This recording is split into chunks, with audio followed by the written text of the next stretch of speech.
Hi, guys. It is Grandpa again, reading the Book of Mormon, another testament of Jesus Christ. And I invite you to grab your Book of Mormon, your own personal copy of the Book of Mormon, and pull it out and open it to where we're at. Because today, I'm just going to do it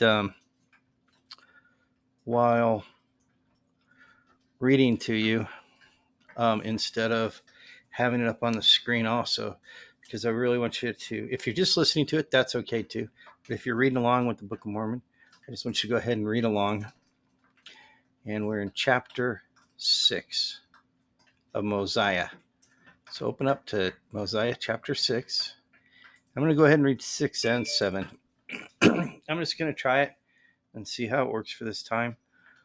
Maybe it won't be the way we do it normally from here on out. We'll just do it this one time. Usually I have the scriptures up there for you, but this time I'm just going to be reading them. So King Benjamin records the names of the people and appoints priests to teach them. Mosiah reigns as a righteous king. Sorry about my hair. I just had to wear my hat all day. So Mosiah chapter 6. And now King Benjamin thought it was expedient, after having finished speaking to the people, that he should take the names of all those who had entered into a covenant with God to keep his commandments. And it came to pass that there was not one soul, except were little children, but who had entered into the covenant and had taken upon them the name of Christ. And again it came to pass that when King Benjamin had made an end of all these things, and had consecrated his son Mosiah to be a ruler and a king over his people, and had given him all the charges concerning the kingdom, and also had appointed priests to teach the people, that thereby they might hear and know the commandments of God, and to stir them up in remembrance of the oath which they had made, he dismissed the multitude, and they returned, every one according to their families, to their own houses. And Mosiah began to reign in his father's stead. And he began to reign in the 30th year of his age, making in the whole about 476 years from the time that Lehi left Jerusalem. And King Benjamin lived 3 years, and he died. And it came to pass that King Mosiah did walk in the ways of the Lord, and did observe his judgments and his statutes, and did keep his commandments in all things whatsoever he commanded him.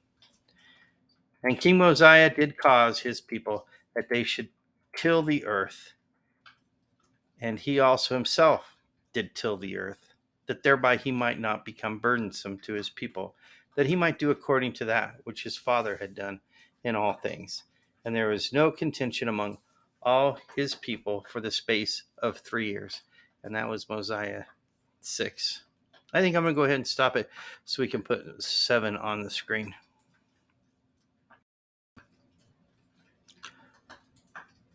So chapter 7.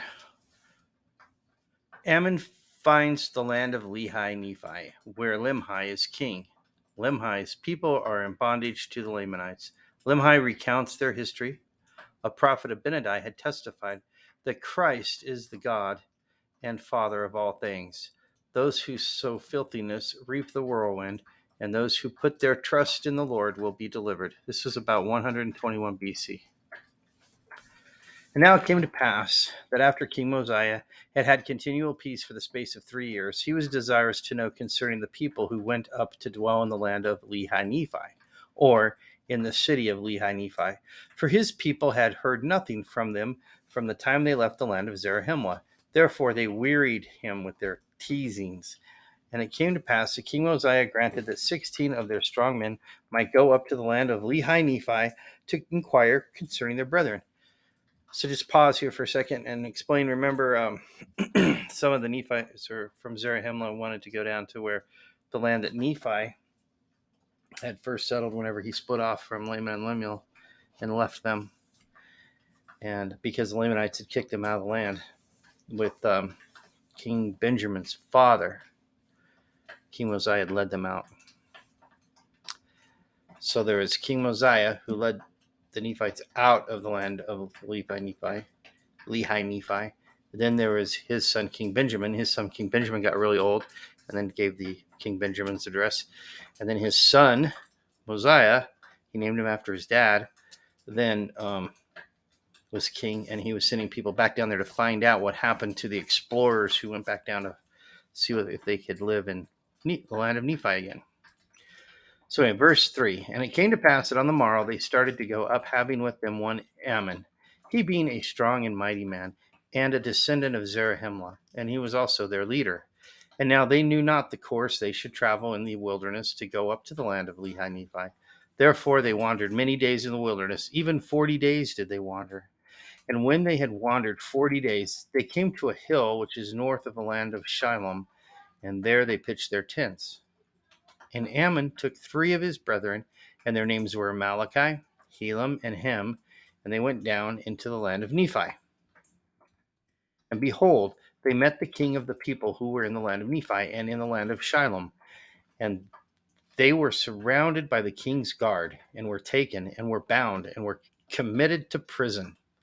And it came to pass, when they had been in prison 2 days, they were again brought before the king, and their bands were loosed, and they stood before the king, and were permitted, or rather commanded, that they should answer the questions which he should ask them.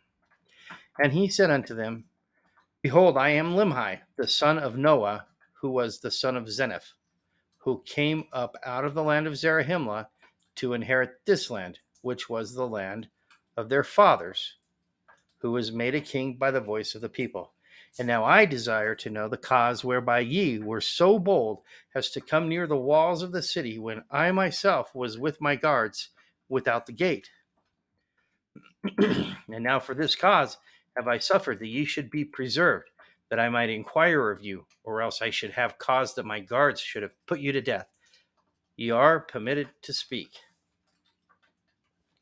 And now when Ammon saw that he was permitted to speak, he went forth and bowed himself before the king. And rising again, he said, O king, I am very thankful before God this day that I am yet that I am yet alive and am permitted to speak, and I will endeavor to speak with boldness.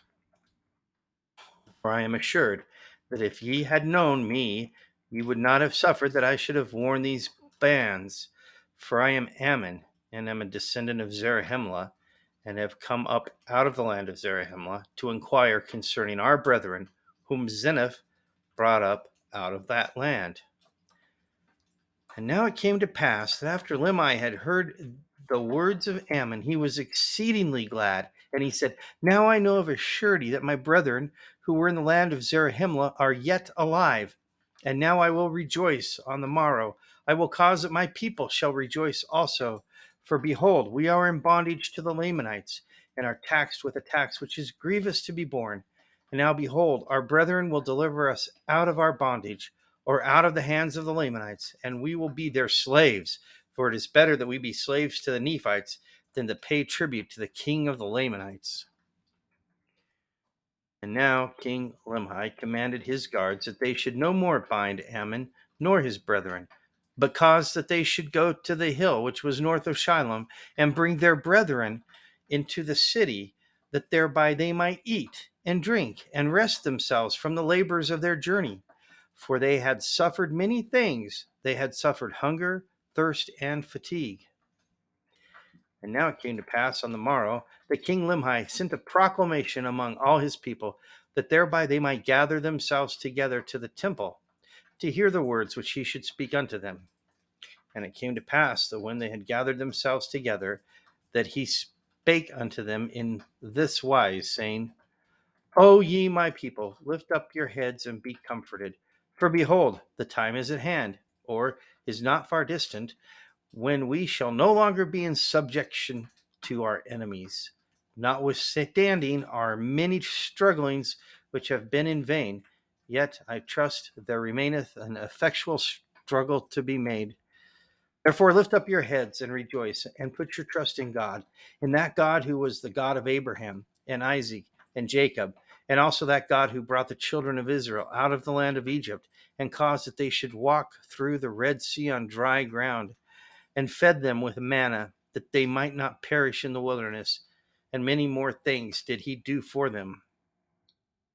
And again, that same God has brought our fathers out of the land of Jerusalem, and has kept and preserved his people, even until now.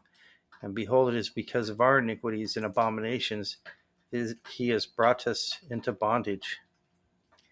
And ye all are witnesses this day that Zeniff, who is made king over this people, he being overzealous to inherit the land of his fathers, therefore being deceived by the cunning and craftiness of King Laman, who, having entered into a treaty with King Zeniff, and having yielded up into his hands the possessions of a part of the land, or even the city of Lehi Nephi, and the city of Shilom, and the land round about. And all this he did for the sole purpose of bringing this people into subjection or into bondage.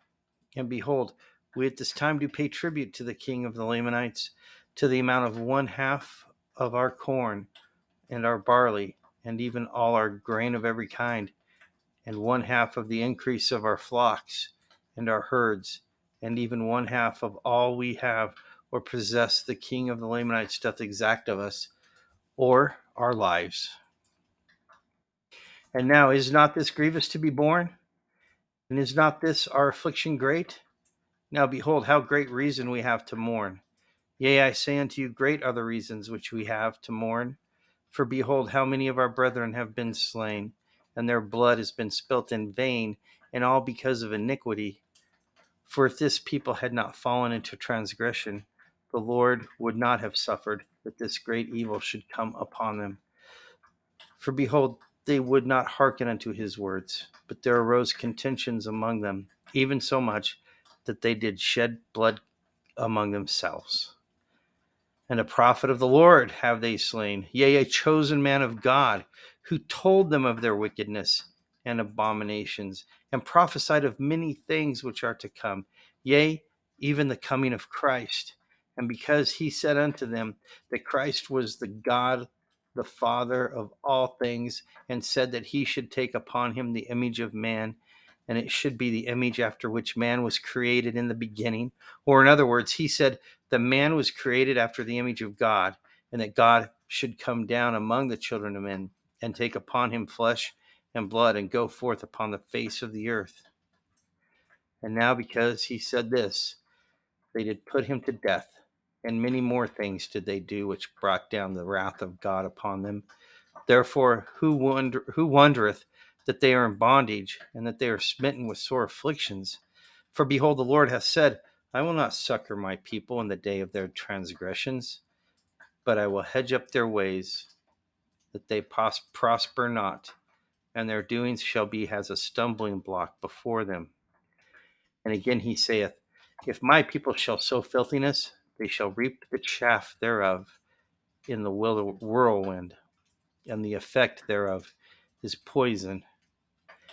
And again he saith, if my people shall sow filthiness, they shall reap the east wind, which bringeth immediate destruction.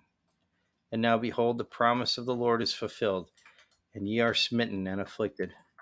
But if ye will turn to the Lord with full purpose of heart, and put your trust in him, and serve him with all diligence of mind, if ye do this, he will, according to his own will and pleasure, deliver you out of bondage. And these words are true. And we got to liken these scriptures unto ourselves. And I say these things in the name of Jesus Christ. Amen.